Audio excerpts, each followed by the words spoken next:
Do you think ज़्यादा वेप करने वालों के साथ अगर आप बहुत ज़्यादा वेप करते हो तो इज़ देयर एनी रिसर्च और एनीथिंग और may be you have seen a case कि जो ज़्यादा वेप करता है उनको बच्चे नहीं होते या उनको टेस्टोस्टेरोन उनका कम होता है या उनको इरेक्टाइल डिसफंक्शन होने के चांसेस होते हैं? Do you think is there anything like that? Because मैं एक पॉडकास्ट देख रहा था वेपिंग पे, एंड्रयू हुबरमैन का, उसमें वो ये सारी बातें करता है. I'll tell you what, vape will have the same effects as cigarette without tar. Tobacco tar नहीं है, बाकी सब है, निकोटीन के जितने इफेक्ट्स हैं वो सब है.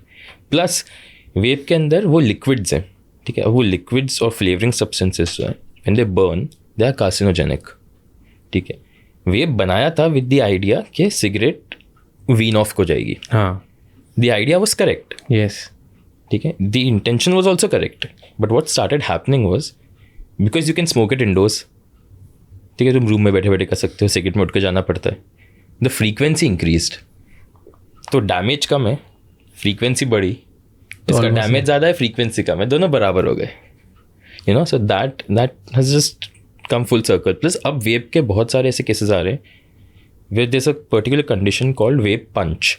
वेप पंच, हाँ, ओके. तो वेप पंच होता है, योर लंग का volume starts reducing and your lung collapses.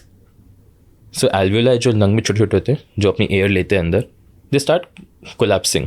Okay, that's a vape punch. उससे होता क्या है? यू फील ब्रेथलेस, तुम्हारी एकदम से सा वॉल्यूम रिड्यूस हो जाएगा, यू सांस स्टार्ट फूल जाती कॉफिंग, है. And that can also be very fatal. Fatal मतलब क्या?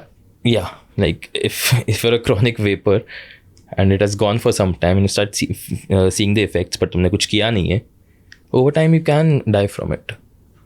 तो अगर तुम बहुत वेपिंग कर रहे हो, Yeah. तो उससे तुमको ब्रेथलेसनेस आ सकती है, सांस फूल सकती है yeah. बीच में, और अगर तुमने उस टाइम पे ध्यान नहीं दिया और वेप करते गए. Yeah, if it's So gone there for a are- long time it will have those effects. तो fertility इस केस में affect हो रही है, but that's not your worry right now. Your worry is to save yourself. Save yourself. अगर ऐसे और भी बहुत इंसाइटफुल शॉर्ट्स और क्लिप्स देखनी है तो इस चैनल को सब्सक्राइब कर लो.